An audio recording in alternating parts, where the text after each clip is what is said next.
السلام عليكم ورحمة الله وبركاته، وصلوا على محمد صلى الله عليه وسلم. مرحبا ومسهلا بالجميع يا طول العمار. اليوم السالفة عن بر الوالدين، وبحكي لكم قصتين كل واحدة باتجاه الثانية، واحدة في البر وواحدة في طريقها على قولتهم. هذا يا طول العمار واحد هو وحيد أمه، وكان يدرس الدرس يا طول العمار، وكانوا في هجرة أو قرية، وله خوات، وأمه هي اللي قامت به، وهي اللي ضمته، وهي اللي تعبت عليه، وهي اللي درسته. وفي واحد يا طول العمار كان يدرس معه في الصف، وأبوه مدرس لكن ما هم من قريتهم، من هجرة ثاية بعيد.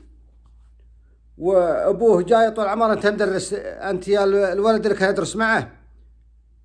والرجال اسمه علي ذي طول العمار كان هو وحيد أمه علشان تفهمون السالفة، وكان يدرس معه واحد إن أبوه مدرس، ومدرس ذا ما هم من ديرة اللي عندهم، لا من ديرة ثانية.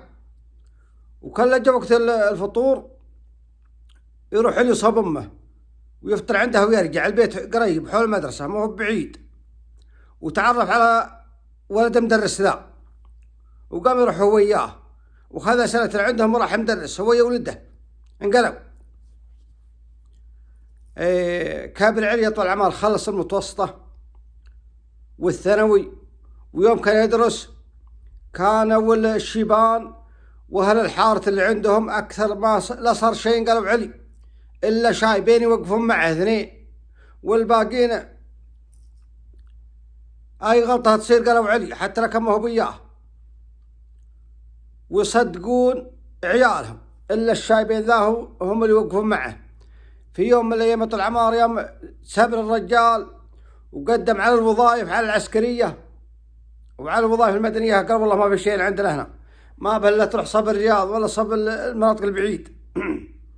ولا ما يقدر يخلي أمه، صعبة أن يروح ويخليها وراه، فقام يشتري ويبيع في الحلال، يروح صب السوق ويشتري في الهجرة اللي عندهم. ولا والله فيه باكستاني تعرف عليه، والباكستاني يدينه أو يعطيه مهلة إلى آخر الشهر. ويوم جاء في يوم من الأيام أعوذ بالله من الشيطان الرجيم، فقال: يا علي أنت عندك فلوس متأخرة، والله الله وعدك العصر، بعد العصر لازم تجيبها ولا المغرب. قال: خلاص ما عندك مشكل. يا ما أصبح طول عمر علي ويأخذ الذبح اللي معه ويروح صب السوق، وسيمت لكن ما باع. ويوم جاء خذ يا طول عمر، والله ذاك الرجال جايه ما شاء الله الشخصية وعذاك الموتر اللي بين عليه انه على قولتهم ولد نعمة. السلام عليكم. السلام يا ولد، كم سيمة الغنم به؟ قال: سيمة بكذا. قال: أنا بعطيك زيادة وبشرط توديها للديرة الفلانية وتدخلها المصلخ لأن الموتر ما شلها. قال: أبشر على خشمي، أنا حطها فلوس طيبة. الله ما أدري هي 3 هي طليين ما أدري كم هي. المهم قال: ما عندك مشكل. قال: يا ولد أنا شايفك. يقول: ذاك أنت يا التاجر. قال: والله ما أعرف بالحلال. قال: يا ولد أنا ظني كنت أدرس أنا وياك. أنت علي؟ قال: الله الله ما شفت الله. قال: أنا ولد مدرس اللي كنت أدرس أنا وياك سوا. مرحبا ومسهلا، وكلهم سلم على الثاني. قال: ها مش أنا وداها يا طول العمر ودخلها المطعم. قال: ها مش أنا، والله مقالك معي، أنا غداك معي. قال: بالحلال أنا ملابسي شوي تعبانة. الله. وقال: والله ما تروح، وابوي بكلمه بخليه يجي. يقول له: يقول له: أنا بيته ما شاء الله تبارك الله، ولذا الشايب جاي. يقول له: أبوه رجال محترم ورجال ما شاء الله. وعرفه قال: هذا الولد اللي كان يدرس معنا، هذا علي اللي كنت يمكن لهم ما أدري كم سنة. قال: والله برك الساعات. المهم تغدى طول العمار. يقول له: والله جايين المسؤولين، جايين المحافظ، وجايين الرئيس، وجاي رئيس البلدية، وجاي المدير، وجاي المدراء حق الشركات الكبار، وجاي. يقول لكن يقول استحيت يقول استحى الرجال، قالوا دعاه خويه، قال تعال بيني وبين ابوي. يا رجال انا، قال تعال اسمعنا، خل الحين نسولف احنا وياك، ما عليك، هذا في حالهم وحنا في حالنا. يوم تغدى قال انا ابغى الممشى، قال لا لا ما في ممشى، قاعد حاسب الرجال وعطاه بعد زياده فلوس، قال لا لا قيل، ولا ما صلى العصر وتقهوينا فالله يستر علينا وعليك دربك سفر. جاب يتكل غرفة طول عمار، يقول يوم رقد يقول هو يتحلم الرجال، يقول له والله صائر ما ادري رئيس او او تاجر، يقول له والله انهم عنده ربعه الشيبان ضاله، يقول له عنده تكل الكراسي، يقول فيها كراسي، يقول ما لها وراء مخدات زي التكايات اللي وراء، ما لها شيء كذا سطحيه، ولا فيه اثنين لها تكايات. قال له يدعي الشيبان اثنين، قال تعالوا تعالوا هنا، وله يامر وينها عليهم. قال مد الشباب الثانيين هم يا عيالهم خليكم على كراسي ذي اللي ما لها. قال لهم خذ، قال التلفون يمدق، قال هو يصحى من نومه يقول هذا الباكستاني وينك يا شيخ انا يبغى فلوس، قال الله لا يعودك انت وفلوسك، ما خليت الحلم يتم. قال يقوم يصلي العصر، قال والله خاطره متكدر، ويش العلم؟ يقول خويه اشوف خاطرك شاين يا فلان عسى ما اشر. قال لا والله علمه الرجال محده وعلمه بالحلم. يقول له ما تم الضحس، يقول له قد خلص، يقول له ابوه دخل عليهم، قال يا تعال تعال تعال خليه يعلمك بالحلم فلان، خلي عليه يعلمك. قال هو يعلمه، قال هو الشايب يموت بالضحك. قال ما بعد خلص، يقول له والله دخل عليهم ذاك الرجال، رجال يقول معروفه في المنطقه، ورجال تاجر ورجال واصل على قالتهم. قال يا معلمه، قال هو يموت بالضحك. قال يا فلان انت ليه ما توظفت؟ قال والله يا ابن الحلال امي ما اقدر اخليها، امي انا وحيدها.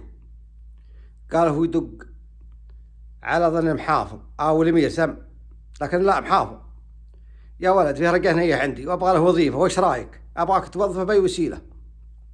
قال فيها رقم عندي، قال ابغى لي رقم ويكون مرتبه، والرجال والله انه يستاهل، رجال مبرم بامه ومحافظ على دينه. قال خلاص خليه راجعني وان شاء الله اموره خلاص الاسبوع الجاي تشرف يداوم. قال هشوف لها اقرب مركز صوب امه، صوب الهجرة الفلانية، قال ويحطه، يقول ما بينه وبين امه لحدود 20 كيلو، اقرب مركز المحافظة او الامارة، ويداوم يطول عمار ويحط له في رئيس الحقه، ويجيه انتدابات ويجيه فلوس، وربي يوفقه ويتزوج وتيسرت اموره. هذه الاول تطول عمار، هذه الثالثة بعكسها. انا بختصرها طول العمار عشان الوقت، وعسى الله يوفقنا وياكم. هذا طول عمار حرمه ما لها الا ولد واحد، ولا تزوجت، توفى ابوه وفي بطن امه، هو تعبت عليه وكدت عليه ودرسته. كل ما جاء واحد يخطب قالت لا، بقوا فيها اخوانها قالت لا انا خايفة على ولدي احد يضايقه ولا احد يتولاه، انا ابغى اقوم برعايته الين يكبر، وان شاء الله ما هم مقصرين عندي، ان شاء الله انا بيقوم بالواجب. يوم كبر يطول العمار فخطبت له واحد تدرس، هو اللي قال يمي تخطبي هذا، وله ما توظف، قام بامه ولا بعد توظف، مخلص الجامعة، قالت هبرك الساعات. يوم تزوج يطول العمار قالت انا بكمل دراستي برا 4 سنوات، والله ما ادري وش التخصص، وانا شرطنا عليك يا فلان. قال بالله شرطنا علي، الله يعين. مشى يطول العمار وخلوا العجيز، خل امه، وخذت قريب 2 أو سنة ونص، وغلقت الفلوس اللي معهم، وقام يرسل لامه، ثم فيه الا خطوط ترسلها عن طريق البريد السعودي، وكل شهر ترسل له خط، تروح على صوب واحد يكتب لها الخط، وشلونك يا فلان؟ ما يرد عليها الرجال. ويوم خذها احتاج الفلوس وقام يرسل لها، يا اما انا اقصر الفلوس، انا اقصر 10 20 40. امسكت طول العمر وباعت البيت وهو ما يدري، وراحت وسكنت مع اخوانها. ويوم غلقت 2 طول عمرها وتتعب، جاها مرض، واكيد انها من أمور الدنيا. جاها يطلع المرض الخبيث، وارسلت لولدها خط قالت يا فلان تراني تعبانة وابغاك تجيني في أسرع وقت، لا تخليني، خل شغلك وتعال أنت وهد، خلنا نشوفكم عادي حاجة. أرسلت الخط الأول والخط الثاني والخط الثالث، ما جاء الرجال وتعبت وتوفت العجوز أمه. ويوم خذ يطول عمار حدود 5 شهور منها وعندها، لا والله ما زجاه رسايل منها، يرسل ما جرد، ولا وقتها ما في جوالات وهم في دولة برا. فركب هو يا زوجته يطول عمار حجزه في الطائرة لين وقعوا في ديرتهم، وراح صوب أمه. ويوم جاء والله البيت دق الباب، الأم طلع له ذاك الرجال، سلام عليك بالسلام يا ولد، البيت ذا من هو لك؟ قال هذا بيتي. قال سلامتك، البيت ذا بيت أمي، وش جابك؟ قال إيه البيت مشتري قدره حدود سنة أو سنة ونص. وين أمي؟ قال والله ما أدري ويني، عنها بعث لي إياه عجوز عن طريق المكتب، عنها راحت والله ما أدري وين راحت، لكن البيت قده لي عمارة. اليوم أنا ما مضبوط حلجي أعوذ بالله من الشيطان الرجيم.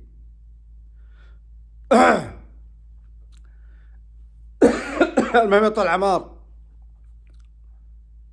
راح الخواله يوم جاهم، أمي وينك؟ قال أمك متوفية قد لها فترة. أرسلتك قال هو يصيح الله لا يبلى، الله لا يبلانا. قال هو شق جيبه وشق ملابسه، قال كان صح من النوم. قال هو يصير أنجن الرجال، صار خبل، صار مجنون. يقول علمني حسب كلام الرجال اللي علمني أنا والله لا أعرفه لا جودي. قال يا أبو فهد والله أنه مجنون يمشي في الشوارع، وآخر شيء سلموه الرعاية، أنجن وربطوه ودوه الرعاية فلا توفق. يقول كان صاحي من النوم، يقول والله ما أدري أبو فهد، هو مسوي له شيء، هو معمول له شيء هو، لكن الرجال يقول يوم علموه انها توفت قال هو يصحى، قال هو يصيح مثل الرجال صحيان من النوم حسب كلام الرجال اللي عنده. وهذه سالفة اليوم. واتمنى ان توفقت في التقديم، وعسى يسعدنا وياكم.